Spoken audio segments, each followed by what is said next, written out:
Welcome to the pelvic floor section. I am so excited to have you here. The pelvic floor is honestly one of my favorite parts of the human body. I think it's fascinating. I always didn't focus on it though. So back in 2005, I graduated from physical therapy school with my master's after working as a personal trainer. I really loved exercise, and so I focused on orthopedics. I decided to go back for my doctorate in 2008, and I spent my time there completing a research project on the SI joint.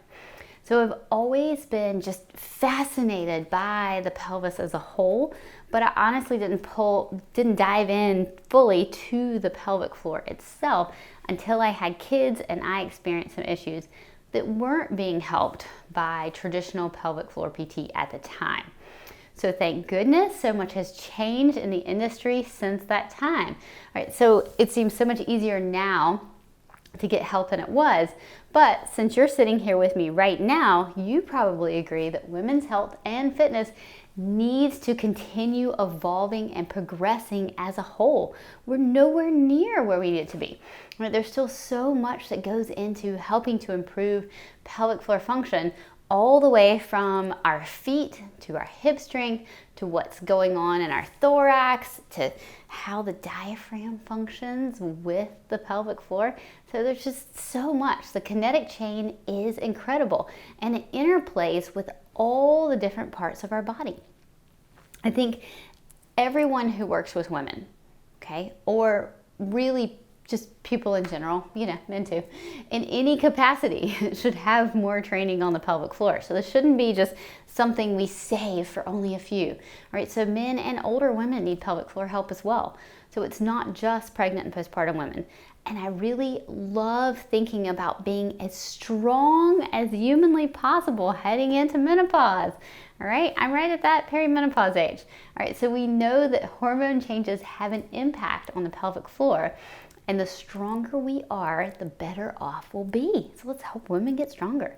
So whether you're working in a rehab or fitness setting, I feel that understanding how the pelvic floor works with the rest of the body is really important when you're trying to help people improve anything that they come in to see you for. All right, so the pelvic floor and all there is to know about it is a very huge topic.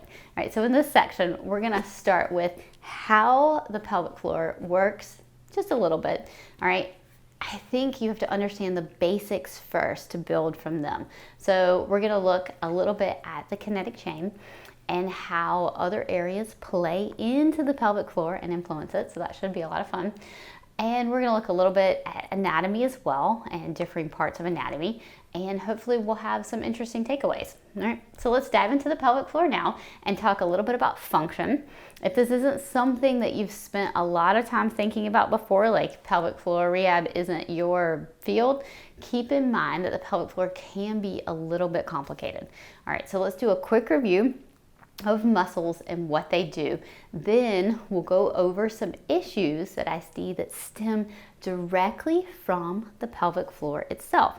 And then after that, we're gonna move into what I consider to be the most fun part of this area is when we dig into about 5 layers deep. We go past the recommendation of Kegels, and this is where it can get a little bit spicy, all right, as far as things being a little bit more complicated, but I'm gonna do my best to make this whole process as simple as possible.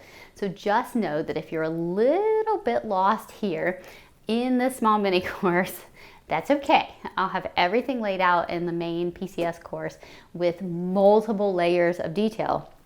So it all comes together really well in a really organized fashion. All right, so when we think about the function of the pelvic floor, it has several primary roles. One of the biggest is supporting our pelvic organs. All right, when we think about the pelvic floor muscles, we see a sling of muscles that help to lift and support our pelvic organs.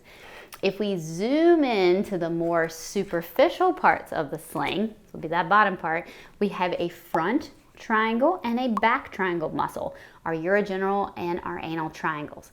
We can initiate a contraction preferentially from either the front or the back. So this affects the ability to control continence and passing gas, as well as sexual satisfaction. So women who leak when they jump, cough, sneeze, will often Kegel or contract the back of their pelvic floor more than the front. All right, they will think they are lifting and tightening their pelvic floor as a whole, but in reality, they have gathered more from the back than from the front.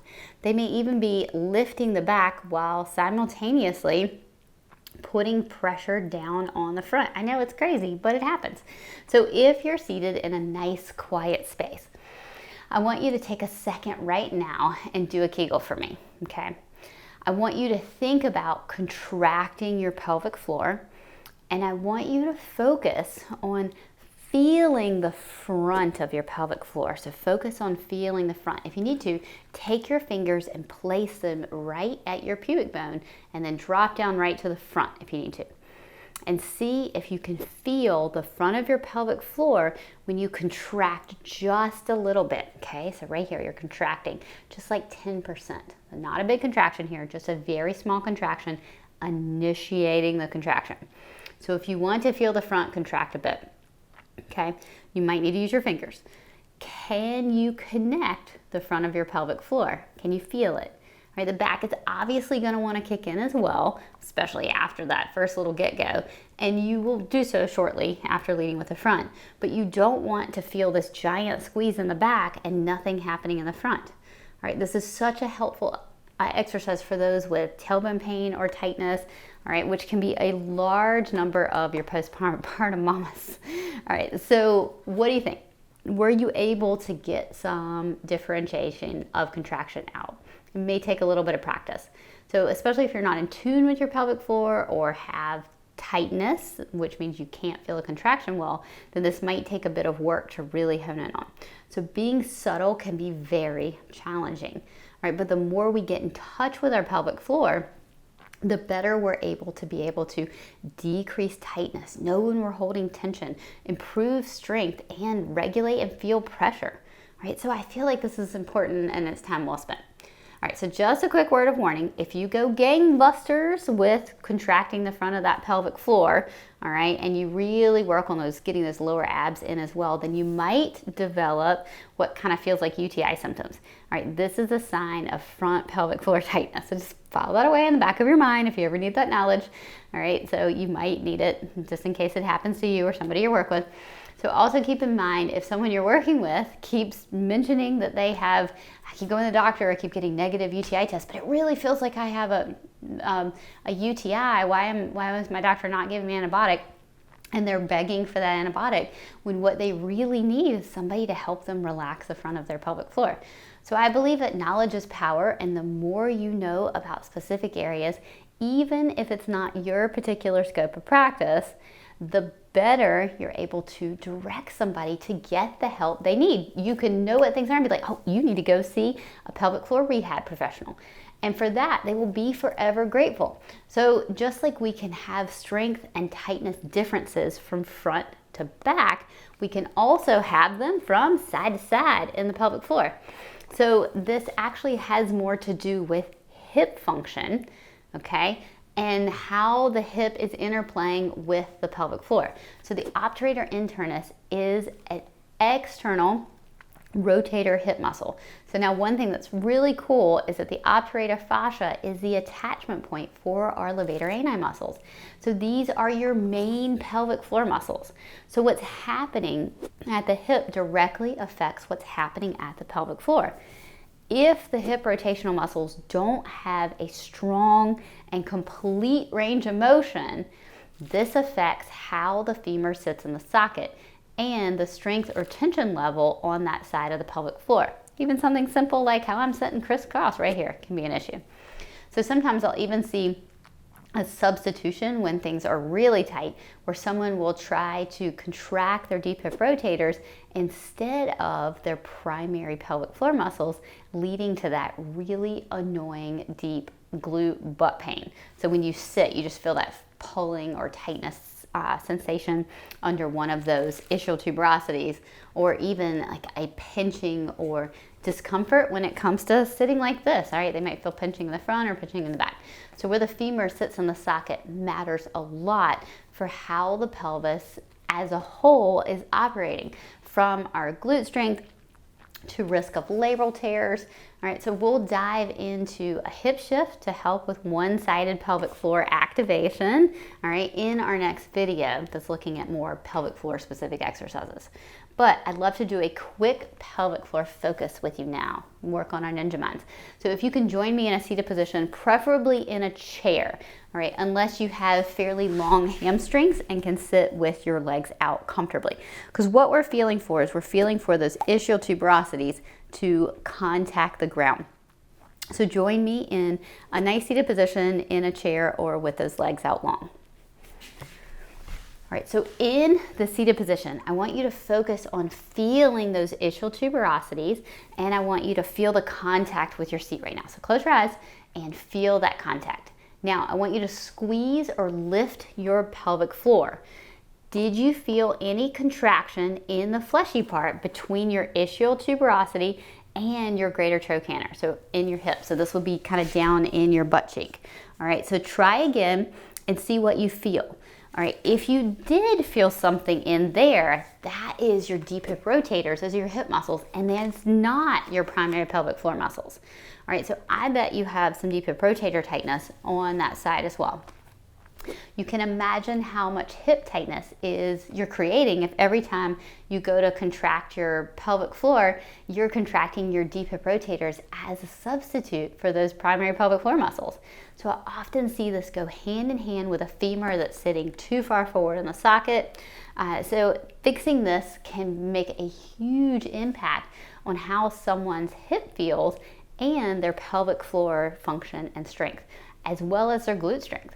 So this can be one of those chicken and egg situations where the more you try and strengthen your glutes, the more tightness it then ends up creating, because you're just like shoving that femur forward because you're getting more deep hip rotator. So it can be very frustrating. So before we leave this part of the educational video, I want to do one quick last thing that we can touch on, and that is our pelvic floor lower ab connection. So our pelvic floor works as a primary stabilizer for our deep core system. All right, it's the bottom part of that deep core system. It fires right before our transverse abdominals, all right, as part of that anticipatory system. So sometimes things can get a little bit out of sorts and we can have to train the system. So this also goes hand in hand with maxing out a pelvic floor contraction as well. Like, hey, go 5 out of 5 strength. All right, so the abs play a big role in helping us reach that max strength. So when we think about contracting, I'll go ahead and think about contracting that pelvic floor again. Remember, the pelvic floor leads the way. It initiates the contraction. Then when we get about 30% or so into that pure just pelvic floor contraction, it then switches to that group mentality, and those lower abs should kick in to help. All right, so they are connected with that pelvic floor and they work hand in hand. Our deep transverse abdominals, all right, they're actually in segments, so lower, middle, and upper. All right, so when we think about those lower TAs contracting, we should be contracting them, right, those lower TAs, along with our pelvic floor.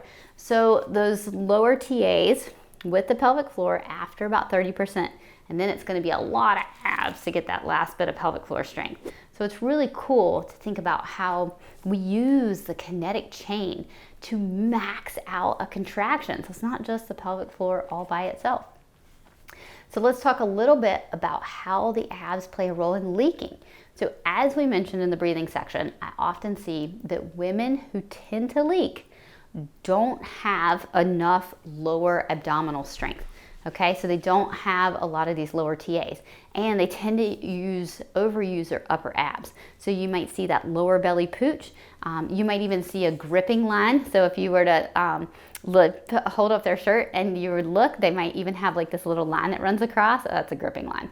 So one of the things we're really going to work on in the PCS course is getting rid of that lower belly pooch, evening out those abdominal muscles, all right, and evening out that pressure, because that's a pressure problem.